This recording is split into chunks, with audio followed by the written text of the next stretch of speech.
Hello to all my freaks, geeks, and fantasy gurus. It's finally time for an update, guys. I've been lagging with it, but I've been really busy getting ready to move out of my apartment at the end of the month here, and I've been moving all my stuff into a storage unit that I just bought. So I've been pretty busy, but I finally got some time to talk some football to you, to talk some fantasy football to you. So, big trade happened yesterday. Trent Richardson goes to the Colts. The Colts send a first-round pick to the Browns, and I think it's a good move by both teams. The Browns have been bad for a long time, and they have back-to-back first-round picks. It'd be interesting to see what they do. I think it's Week 12 that they end up playing the Jacksonville Jaguars. It'd be interesting to see what those two teams, if they tank the season or that game or whatever, it could be first overall pick. So it'd be interesting to kind of keep an eye on that. On the other side of the spectrum, the Colts could be one of the most potent offenses in the NFL now. Right off, I want to say, Eric, you made out like a bandit, dude. I think that they're going to be near the end zone more. Trent Richardson is going to score you more touchdowns now. Andrew Luck you have Andrew Luck too, so Andrew Luck's going to have another outlet to get more touchdowns. Remember, Trent Richardson is a good pass catching running back too, so you made out really good, dude. And it's that big trade is going to make a big difference in the season because the Browns are going to have trouble winning a game now, and the Colts will probably win a couple more. So definitely be interesting to see what happens with the season after that trade and the impact that it's going to make. Other stuff in the AFC, Jess picked up Julian Edelman from the Patriots. They've had injuries, and he's a huge pickup for you. You see the Patriots have been very fortunate to have played the Buffalo Bills, the New York Jets, and now they got to play the Bucks, who are in disarray. You got Darrelle Revis calling out the head coach over there for his vanilla defensive schemes, and you know what? I think he's right. Josh Freeman is terrible. He lost all his confidence, and I just don't see them being able to really do much.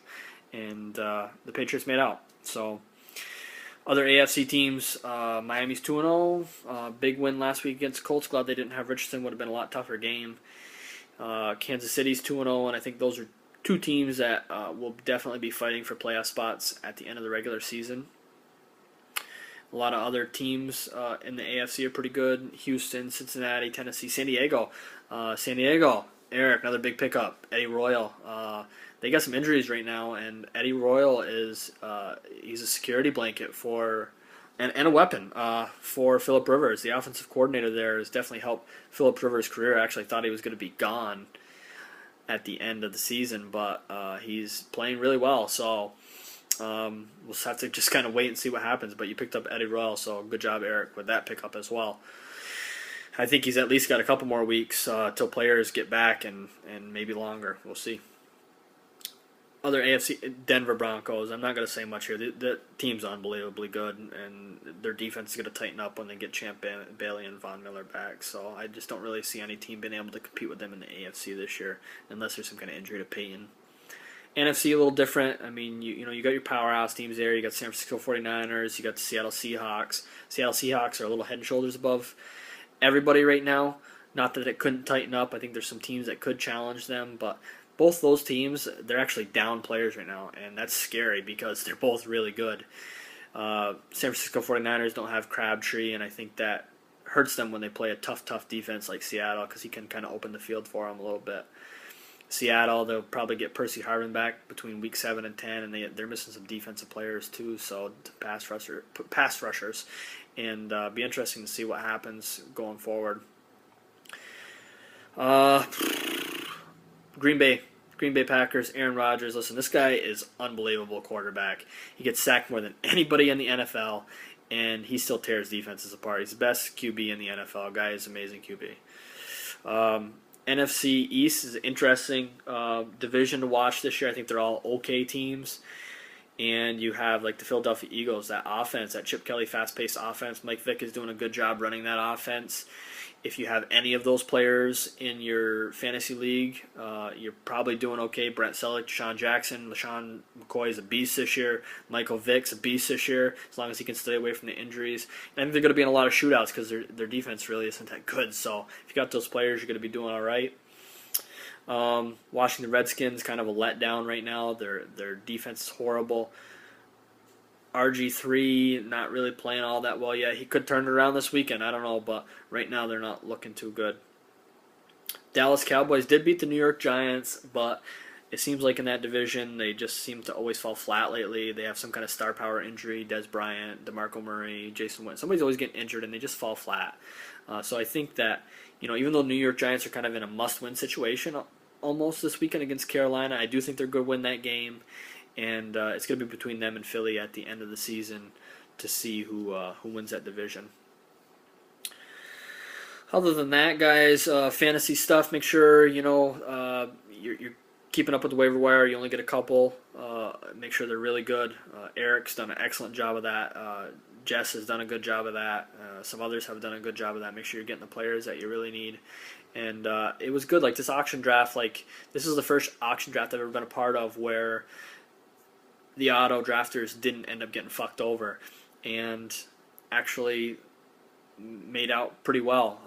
Everybody went top to bottom when picking players. Nobody took those middle tier, lower tier players and put them up on the table so that the auto drafters would get them, which has happened in every auto draft or auction draft I've ever been in. It's always been like that. So this is the first time ever, and it's good. It's gonna make it a lot tighter league, which is pretty cool. A couple of you guys are 0-2. Keith, I think you got Steven Jackson on your on your starting lineup, man. Put him on your bench. Get somebody in there that's at least going to get you a couple points. He's out like 2 to 4 weeks, man. It's not cool. Get on and update your lineup. Eric McAuliffe, 0-2. Listen, man, you got to start winning. You're not going to win this weekend, so you better start winning because only top 6 teams are going to make the playoffs, and you got to start winning. A lot of teams are 1-1. I think everybody's got a pretty goddamn good team. A couple of us are 2-0 right now. Terry's 2-0 in the South. I'm 2-0 in the North.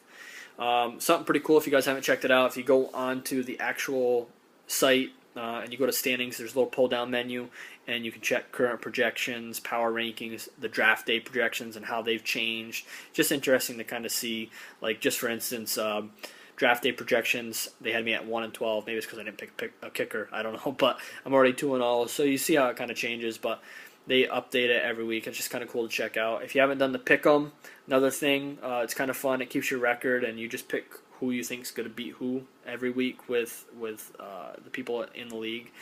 Kind of fun if you haven't participated in that. Get on that.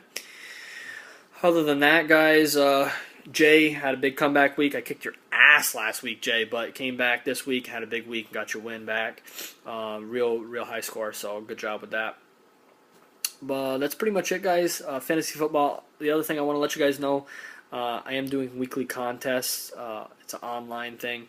I do weekly contests, and this past weekend I won over $600. You do have to pay a little bit of money, but if you really do your research, you can get a little bit of money because they pay out a long ways. There's a lot of entries, but it pays out a long ways.